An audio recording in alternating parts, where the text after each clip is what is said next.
Hey, you guys. Welcome to Soul and Soil Podcast, and we are rolling with Latanya vibes. Now, I know I do not have my mics, and I hope that I project myself loud enough so y'all can hear me. And I just also realized that one of my favorite parks is near, I think it's a private little airport or whatever. So if you hear me get a little silent, we have a moment of silence. So just take that as a little breath meditation, a little work, right? Welcome. This is your first time. I hope you like, comment, and subscribe. I'm trying to get on my shit because my daughter got on me, right? So today, this little story, I guess this is a story time. Yeah, this is a story time about how in the midst of me journaling, some childhood trauma came up, right? But this wasn't one of those moments where it was one of those childhood traumas that come up where it kind of puts you down and then seasonal depression kicks in type shit. It's none of those, right? It was one of those I finally could laugh at it because for a long time I was hurt and I didn't even realize I was hurt because it was showing up in ways of it was hindering my creativity. Let's just get into it, okay? Like I said, now I could laugh about it and clearly I am healed from it if I am talking about it. But when it happened, it was not funny. It was not funny, okay? So let's set the scenery. It is early 2005, 2006, because it was prior to me, it was I was in 7th or 8th grade. Judging by the teachers I had, I want to say this is 7th grade, okay?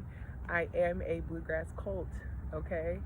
And I'm finally out of school because at the time prior, I was going to a school where maybe 2 or 3 people that I went to elementary school, went to middle school, and we graduated together. But at this time, I finally kind of got into the new community because I had switched elementaries literally few months prior to 5th grade ending. So now I'm in my element, okay? It's giving, I'm living Mean Girls in my head, but there's no Mean Girls, okay? It's just giving the vibes of that. That's the vibe I'm thinking, okay? That's how I'm moving. So, boom. It's 2007, okay? Your girl was not the most popular girl. I mean, I was popular, but not for the right reasons. I was popular because it's people had fun picking at me. And I was always the butt of the joke, or I was always doing something. It's nobody would catch me until I was doing some awkward shit, okay? And that's very much been my life. It's no one will pay attention to me when it's y'all should be celebrating the bitch. No one's looking. But then when I do some awkward shit, then it's I got all eyes on you, okay? And so in this season, that's what it's very much giving, okay? And at this time, I had started learn to journal and keep a diary because this is where that age where your mom can't be your best friend because when you start to say certain shit, now she's oh, I gotta put a chastity belt on your ass. And it's very much, I'm just asking questions and I'm not talking about sexual. My mom was like that with anything. I start asking about Teen World, so you trying to have sex. What? I'm asking about pimples and why do they only show up when I'm stressed out? And what's this thing with anxiety? This chest feeling, I always feel I'm about to have my chest bust open. I'm asking mental health questions, but at the time it wasn't very, common. It wasn't a common conversation, common knowledge. So I'm starting to journal more. Mind you, this is how childhood trauma runs deep. Back in the day when I was a kid, I used to to write short stories. So I was about 8, 10, right? And this is when I'm starting to learn how to develop my stories. And there was a time, and this is no ode to my mom, so y'all don't take this on the chin. We good, right? I remember I wrote a story, and the main character, at the time, I did not know, okay? Maybe I was an intuitive girly at that time, early ages, but I just did not know preface to how my mom responds to the story, right? We give a moment of silence.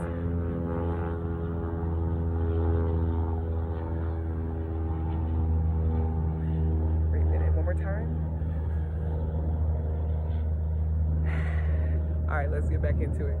So at the time, I did not realize, I was just picking stories or picking people's names, and where I lived in Kentucky, it's very much common names. So it's a Jessie, it's a Kendra, very much those are the Kim. Those are the names that I'm putting in my story. And I remember I made one and I took it up to my mom, and my mom snapped, okay? Mind you, at the time, I didn't realize that, I guess the name I used was one of my daddy's exes. And she did not respond well when she read that name, but I was like literally just picking that name up. She was like interrogating the motherfucker. I genuinely was just picking names up about my motherfucking imagination, right? And that was easy, something that I could spell. So that made me, like, as a child when that happened, mind y'all, it scared me into writing. I felt like anything I write, I was going to get a bad reaction to, so I just kind of low-key put the pen down. I put the pen down. Fast forward now, it's like preteens, you're having the feelings, you want to talk about things, you don't trust these hoes, so it's like I'd rather write it on a page before I tell somebody about it. And that's where I was at. That's what type of time I was on. And so now I want to also set the scenery. Think about B5. Okay, B5. Hold on. I'm in silence one time. I will never do this to y'all again. Okay, so let me set the scenery. B5 is on all the girlies' walls. If it's not B5, who else was out there at the time? Bow Wow, Romeo, okay, Lil Sammy. The boys is on the walls, okay? And this is when I'm like, oh, actually boys are cute. Like, there was a time where I genuinely despised them. I'm still gonna roll the motherfucking video. But there was a time where I genuinely despised boys, right? They were yuck. But then now you got B5 out here, and I'm like, let me see what y'all talking about. Hopefully you stay up. Don't act crazy on me. So I'm enjoying the vibes, and now I'm writing my short stories again. Okay, so I'm using my diary as a space of, I would take my real reality, and like the story would be my journal entry. Needless to say, that's what I was doing. And the stories was getting juicy, okay? There was new boys coming into school that was not there before, and I lived near a military base, so it was a very much like the people that would come in that were military were very much, their parents were retiring, so they're going to be around for a while, okay? And so just to give y'all reference, in these stories, I never put people's names because, like I said, I had a bad reaction from my mom. So everybody had a code name, right? Think about like teen girlies when they talking with their friends, they make like up code names for their crushes and stuff. Okay, so Latanya's not even writing about home life anymore. Latanya's not writing imagination. Latanya is literally taking her reality at school, and I'm getting to the pen, okay? Just think about Nikki in her bag. I was in my pen, okay? So I had certain men that were like, was very, very much obsessed with B5 at the time. That was my group. And my favorite ones was Kelly. Carmel was my top, right? So Carmel, then maybe Kelly on a, how I'm feeling.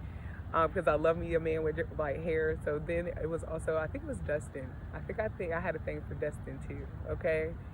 And it was Carmel, Dustin, and Kelly, right? One of the guys that come into school, he looks just like a combination of the B5 brothers. He looked like their cousin. I'm like, now he's a main character in my story. Then there was another one where I named him after a juice brand, okay? And so the thing is, I thought I was being clever with these fucking names, that even if somebody was to pick up my not my Bible, but it felt like a Bible at that point. I thought these code names would be perfect, that if anybody was to read my diary, they would never know who the fuck I'm talking about. I'm very much Captain, very much obvious. So juice brand, I'm not gonna say the juice brand. Hey yo. And then there was one that was like, I forgot the other names, but those are the two primary ones that they was in there. Like, I had a story about them every other day, okay? Then there was one that we named Chris Brown, even though he does not look like him or anything, but we just had certain things, right? But in my stories, I would get so graphic because I am a good writer. That's the problem. I like to capture details. I want you to be able to visualize what I'm putting down. And so, as I said, people only like to fuck with me, or only gave me attention when they wanted to fuck with me, right? And so I'm a yapper. I have always been a social butterfly, even in my like socially awkward stages of life, right? And I'm in class and I'm sitting right behind B5, okay? I'm sitting right behind B5 and he just got a fresh haircut. Y'all listen, okay, so fresh haircut. Mind y'all, I'm the type of girl that I can have a crush on somebody, I would never tell them. I will not leave signs. I will not give subliminals. I will be like infatuated and won't say a thing, okay? Because yeah, you're not going to reject me. So I'm just in love with this man's haircut. I had to get in the bag. Like, he's sitting here with his haircut. I got to get in the bag. I'm starting to write my little love story about it. Like, damn, baby came in, fresh haircut. Then he turned around and asked me for my pencil. I said, I love being a prepared queen. I definitely got the tools for you, baby. What do you want? Mechanical? Okay, if you want mechanical, do you want 0.7 or 0.5? I have some refills if you need some. Gives him the empty pencil so he can ask me for a refill. And then there were some boys that like I had crushes on that they were just plain as me, which low key, you know how when you're a child they'll be like, when a man is mean to you or when a boy is mean to you, it means he likes you. I believe that to a certain extent. Because it was like they was never applying this much pressure on any of the other girls, but also it was like they went out the way to make an ass of me, okay? They went out the way to make an ass of me.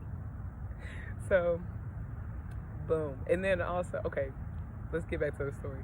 So I'm over here jotting that story down, and of course the girlies are looking at me like, what the fuck is she doing? Why is she over there happy? Why is she over there smiling? And they noticed that I carried this book everywhere, and they were like, okay, we're going to get to that book. i.e. they were going to wait till I get up to go to the bathroom or whatever. I didn't have any locks on my shit, okay, because my mom very much was privacy. What do you mean privacy? This is an open book home around here, okay? Just in case I need to read something, report it to the police type shit. So I was like, all right, cool. There's no lock on my book. And for whatever reason, the book goes up outside my damn sight, okay?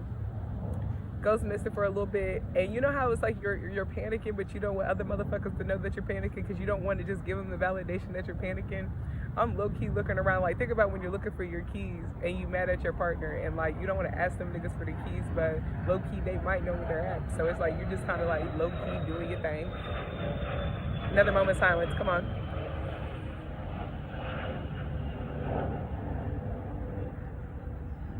All right, so I'm low-key panicking because I can't find this journal, and I see that now it's took. I finally come to the validation that it's took. And I remember this journal. It was a composition notebook, right? The little black and white joints on the outside looks like all, you know what I'm talking about. It was a composition notebook, and I think I have on it LaTanya's diary. Like, I'm very y'all are like, LaTanya, you wonder why you have the experiences that you have. I know that I am a culprit in my own demise. So it's next period. The girls had to get the tea first before they had to expose my black ass. And I'm nervous because I'm just like, I'm trying to think back. Did I call a girl a bitch in there? Like, was I talking about the girlies? Did I release any friend tea in there? Which I was, like I said, I was a rom-com girly at the time. So a lot of my entries was never about nobody else. It was very much about my love interest, okay? But if you know me, I was such a like sheltered child. So it's like anything that y'all read, it was very much like a what? That's what the fuck be going on in her little brain? It'd be like, it was very much exposing. So I'm like, you know what, bro, you gotta take it on the chin now at this point. You're that girl. Whether they read it or not, them bitches was going to be a fan of my work, okay? Because this was real work right here, okay? And now if the niggas know, it's up to them. Like, balls in your court. So this girl proceeds to read my journal out loud in math class.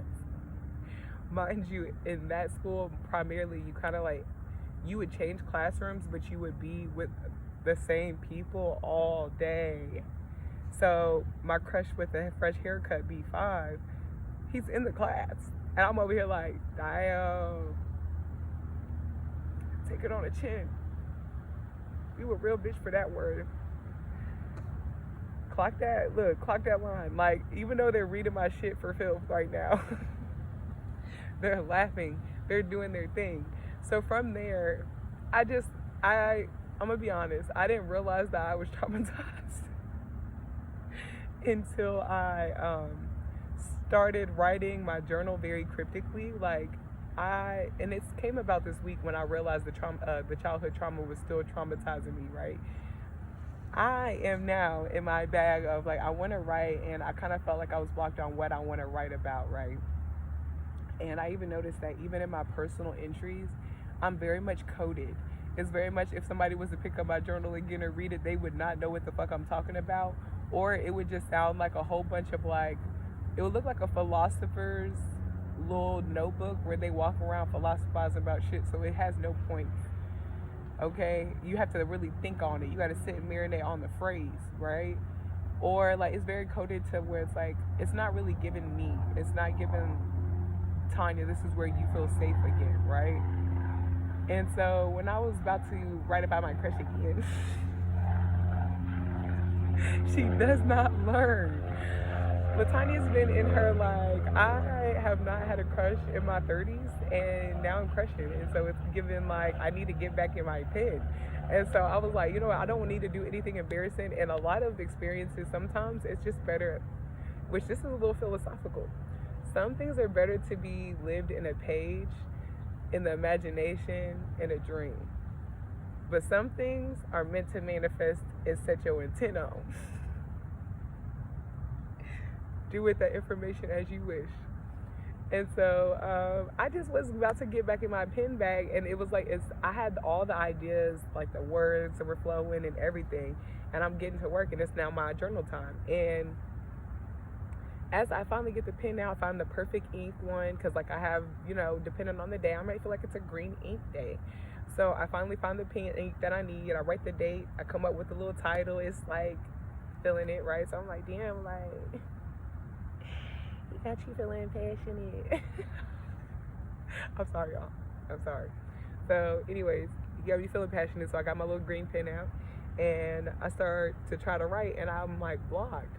And I'm how the fuck I can think all of this, right? But me translating it to a page, it's I'm getting writer's block, when they ask for an APA formatted case study. And I was just yuck. And why are you blending the two when writing is just writing? You're literally just putting the ink to the words going on in your mind. Another moment of silence.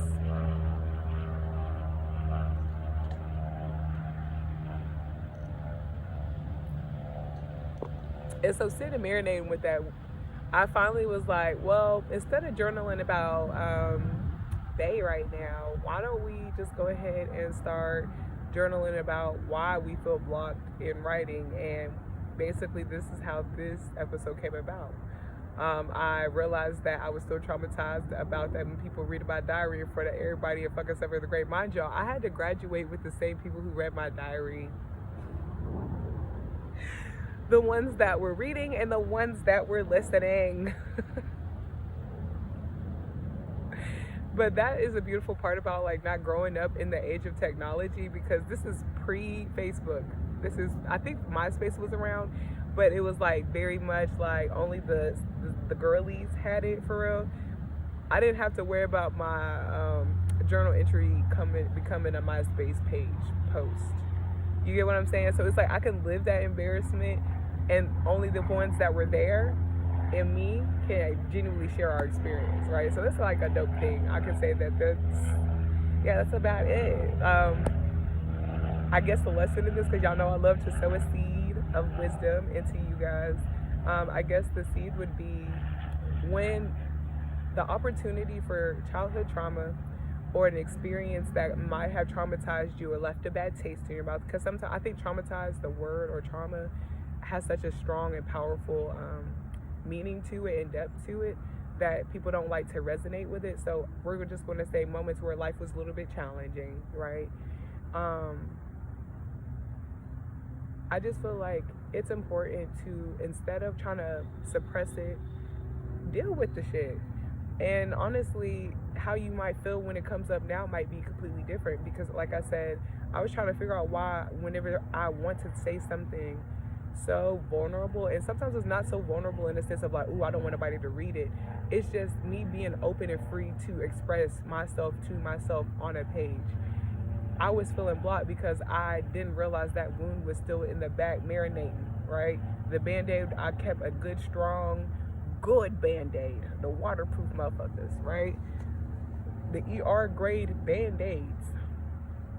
I had that on that trauma, and it was blocking me from genuinely reaching my full potential, because I genuinely love writing stories, and I love when people read what I gotta say. And even then, I like to share my experiences verbally, which is why I was like, you know what, once I wrote about it, it kind of helped me alchemize a way to vocalize it.